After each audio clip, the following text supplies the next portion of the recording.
So just for your general information, कल मेरा BTech last semester का बिग डेटा एनालिसिस एग्जाम है and आज मैं अपलोड कर रहा हूँ एंड वो भी Neo 6M problem solve video. इसलिए please subscribe and like the video because it's free.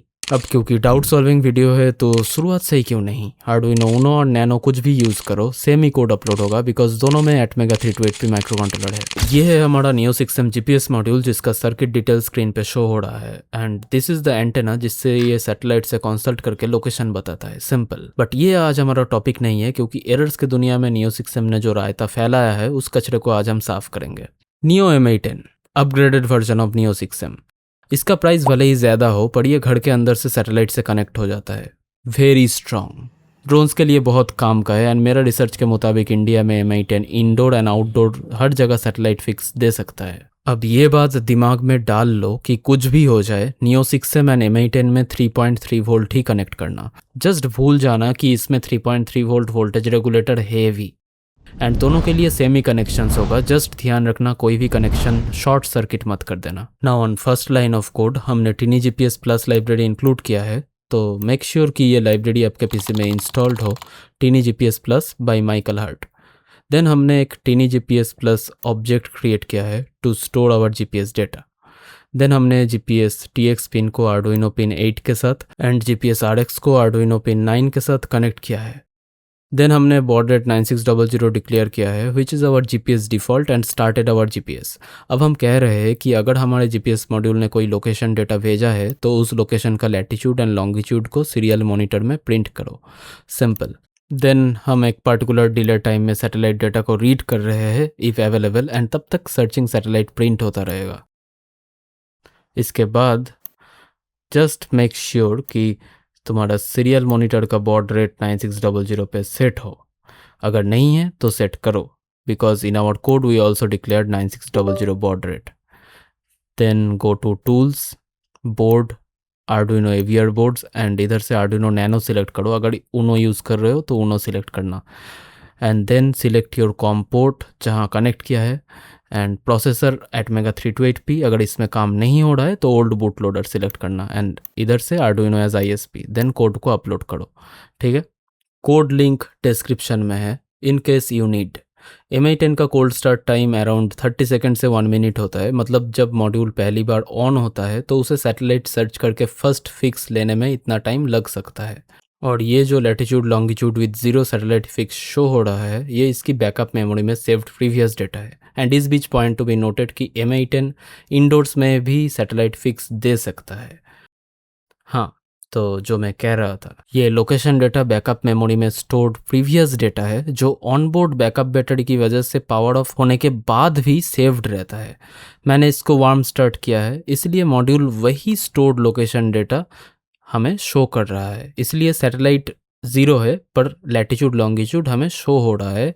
ठीक है, इसका मतलब है कि ये प्रीवियस डेटा है, नहीं तो ये शो कैसे होगा।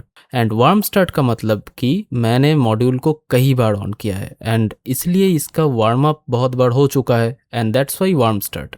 एंड ये जो आप इतने अच्छे तरीके से समझ गए इसके लिए एक कमेंट तो कर ही सकते हो। Believe me it's free.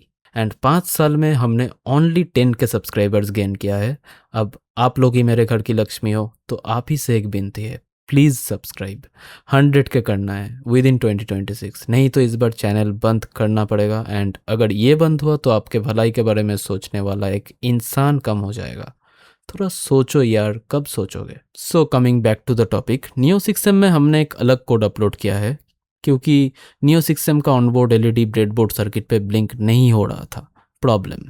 Now again point to be noted कि नियो 6M को भाई बाहर टेस्ट करो जहाँ से इसे खुला आसमां दिखे और जहाँ बड़ी बिल्डिंग्स ना हो और वेदर भी अच्छा होना चाहिए, चाहे दिन हो या रात। अगर दिन में काम नहीं कर रहा है तो रात में टेस्ट करो, अगर रात में काम नहीं कर रहा है तो दिन में टेस्ट करो क्योंकि सैटेलाइट्स तो घूमते रहते हैं ना। तो नियो 6M का सीरियल आउटपुट मैंने एक वेरोबोर्ड सर्किट से लिया है जो सर्किट में रिवील नहीं करूँगा बिकॉज नेक्स्ट वीडियो रिवील हो जाएगा।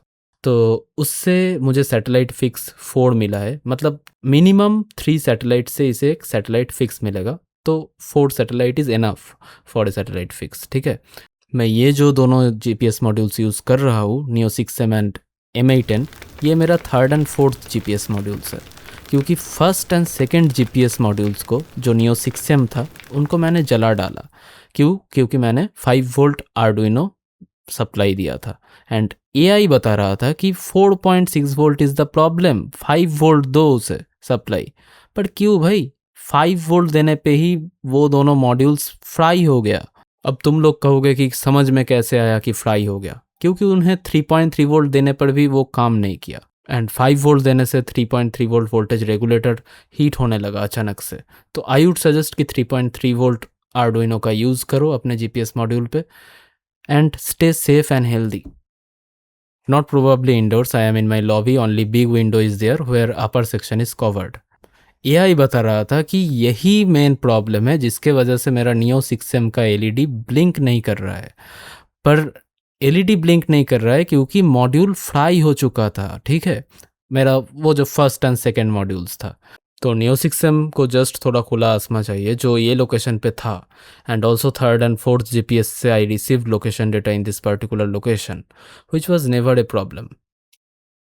यूब्लॉक्स खुद कहता है कि हमारा जीपीएस मॉड्यूल 3.3 वोल्ट सीमॉस से चलता है and isn't A 5 volt tolerant, ठीक है।